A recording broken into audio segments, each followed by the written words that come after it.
In Argentina, authorities registered the third month in a row with the highest inflation in the world. In Palestine, the Israeli genocide operation in Gaza continues, depriving Palestinians of the holy month of Ramadan celebration. And in the United States, Joe Biden and former President Donald Trump obtained the nomination of their parties for the presidential race.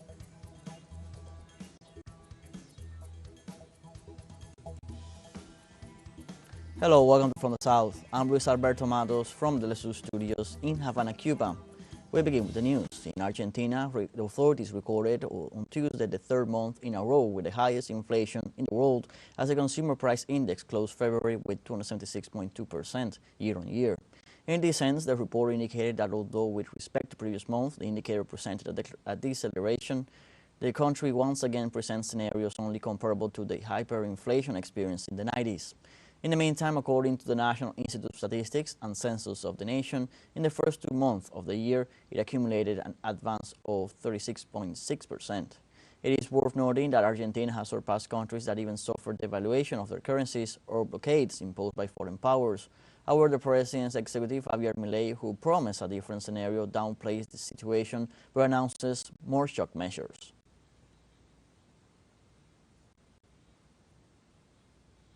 The Venezuelan Foreign Ministry announced the closing of its country's airspace to any aircraft coming from or going to Argentina until that nation compensates TeleSUR for the theft and subsequent destruction of one of its planes.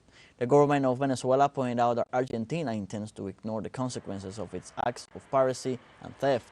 Last February, Caracas denounced before the international community the violation of the international law by the U.S. and Argentinian governments for the theft of an aircraft belonging to the state company Conviasa. The plane was retained in Buenos Aires since June 2022 and sent to the United States last February, where it was vandalized. The Bolivarian government condemned these actions as posing a threat to the region's aviation security, emphasizing that it will take legal and diplomatic measures to safeguard the country's rights over its patrimonial assets. Through his social media, the Foreign Minister Ivan Gil expressed the neo-Nazi government of Argentina is not only submissive and obedient to its imperial master, but it has a shameless spokesperson. Mr. Manuel Adorni pretends to ignore the consequences of his acts of piracy and theft against Venezuela, which were warned repeatedly because of the criminal act committed against TeleSUR.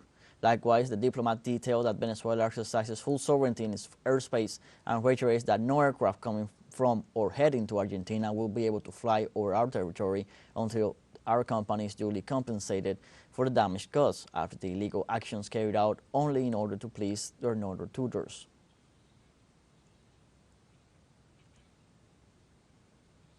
Venezuela's statements come after Argentina's presidential spokesman Manuel Adorni announced that his government will take diplomatic actions against the government of Caracas. Adorni, however, did not specify what the measures against Venezuela will be. The spokesman of the Argentinian presidency said that Caracas' decision is part of an alleged reprisal for the confiscation of a Venezuelan aircraft by Argentina and sent to the United States, a fact that the Bolivarian authorities denounced as illegal.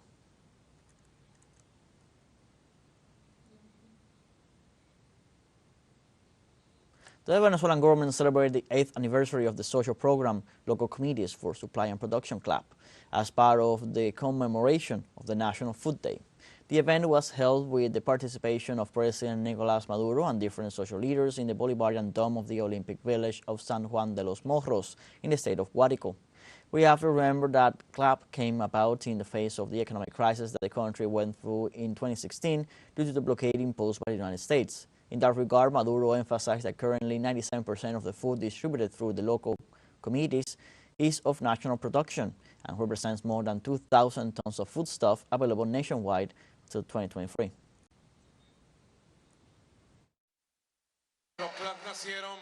The clubs were born, as we must remember, compatriots. The clubs were born in the middle of the beginning of the greatest aggression that Venezuela has suffered for centuries.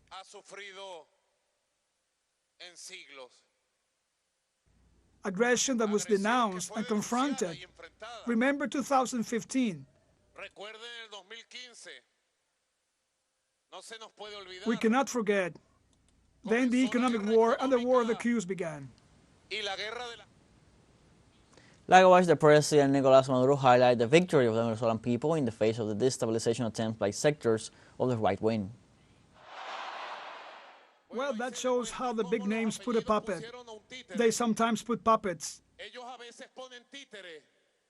They put a puppet for 4 years and tried to lead Venezuela to a civil war, to stage a coup, to call for a gringo invasion. And we left the puppet without a head, man. The people defeated the puppet Guaidó, the puppet of the big names. Of course, he became a multimillionaire and lives now in Miami. The Colombian Supreme Court of Justice elected Luz Adriana Camargo as the Attorney General of the nation. The selection was made after meeting for the 5th time in an extraordinary session with 18 votes in favor, 6 over the 12 required, in a shortlist that was made up only by women.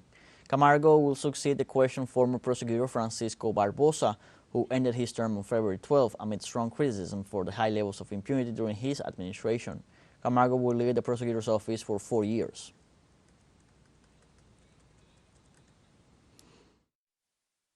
The Supreme Court of Justice informs the country that in the extraordinary session of the full court held today, Dr. Luz Adriana Camargo was elected as the new Attorney General of the nation. In this context, after Colombia's Supreme Court of Justice appointed Attorney Luz Adriana Camargo Garzón as the new prosecutor, Colombia's President Gustavo Petro expects the new Attorney General to transform the prosecutor's office into a completely clean institution.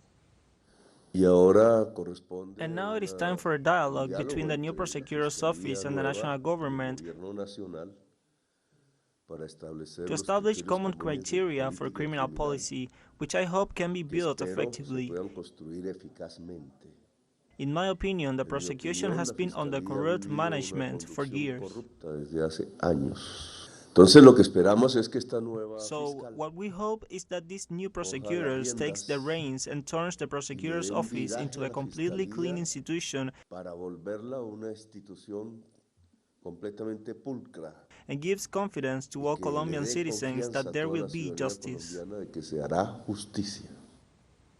Kenyan authorities assured they will delay the deployment of their police forces in Haiti after Haitian Prime Minister Henry announced his resignation.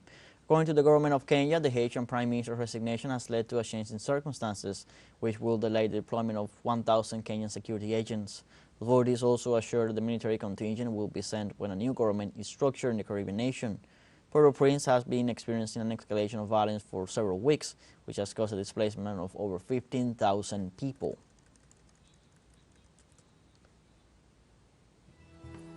Let's take a short break, but remember you can join us on TikTok at teleSUR English, where you will find news in different formats, news updates, and much more. Other stories coming up. Stay with us.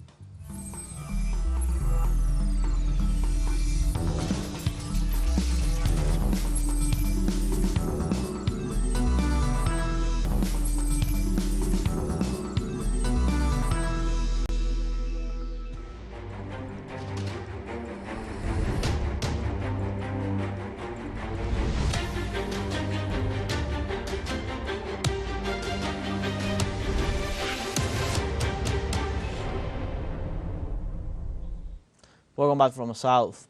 In Palestine, the genocide operation in Gaza by the United States and Israel deprives Palestinians of the holy month of Ramadan celebrations for the 3rd day in a row. In a new day of death and injuries, the occupiers' troops are once again preventing thousands of Muslims trapped in the enclave from exercising their right to pray.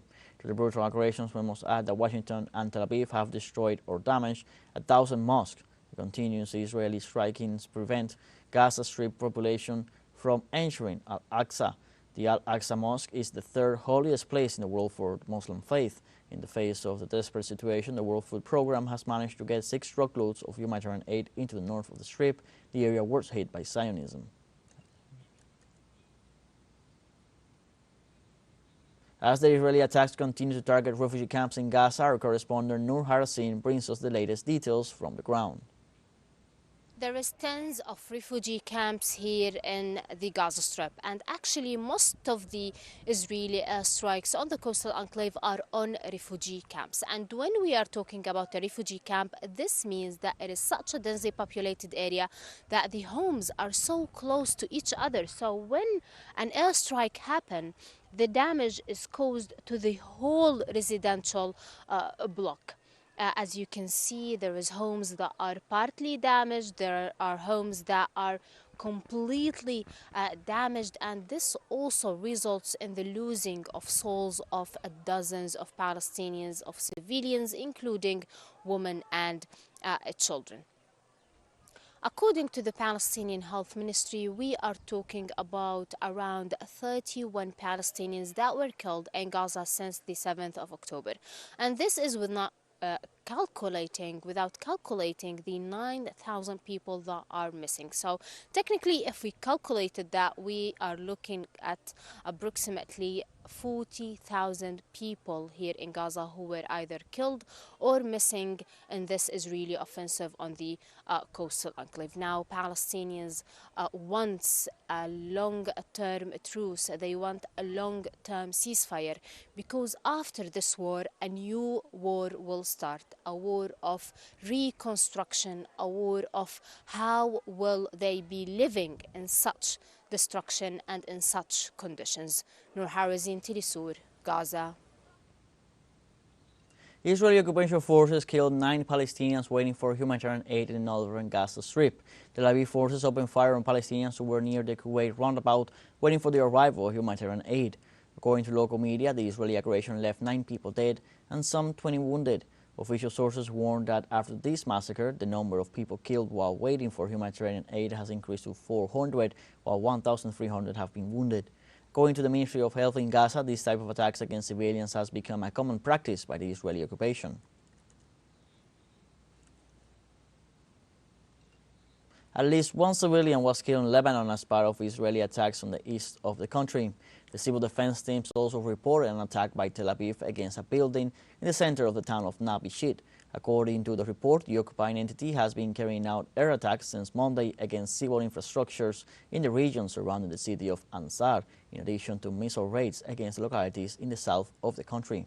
Experts warn that the Israeli forces are seeking to extend their offensive towards Lebanon as a way of advancing in the occupation of territories and keeping Prime Premier Benjamin Netanyahu in power.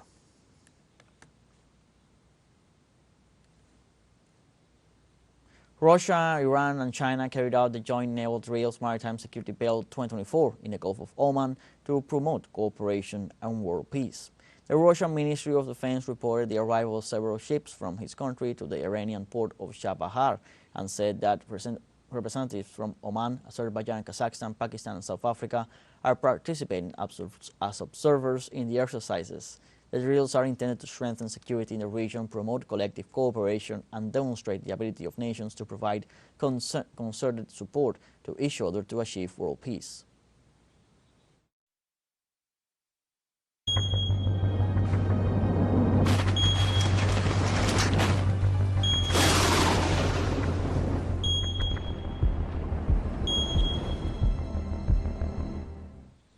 A man died Tuesday in Argentina amid storms that flooded part of Buenos Aires and its surroundings. The Buenos Aires Civil Defense confirmed that the victim was a middle-aged man whose body remained floating for hours in one of the flooded streets in the town of Valentin Alsina, in the outskirts of the capital city.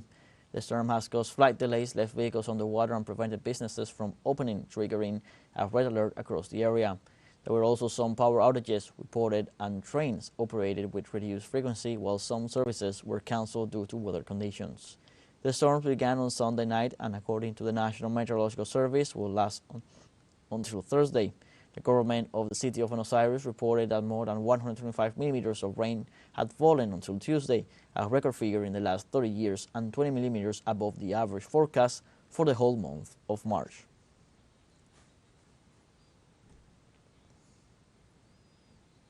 The Philippine Institute of Volcanology and Seismology warned on Tuesday about the observation of volcanic haze in the caldera of the Taal volcano, which is affecting several areas of the city of Batangas.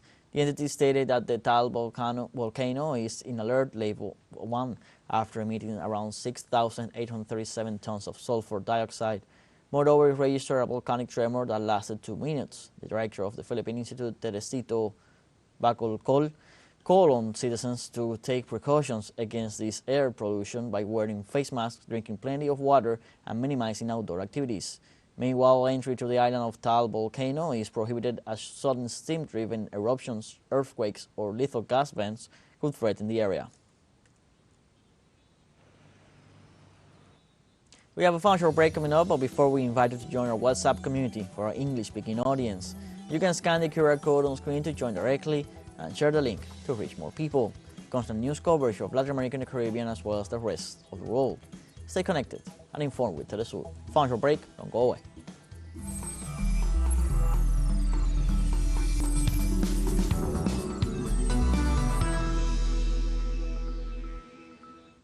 Welcome back. On Tuesday, President of the United States, Joe Biden, and the former President, Donald Trump, obtained a nomination of their parties for the race for the presidency of their nation.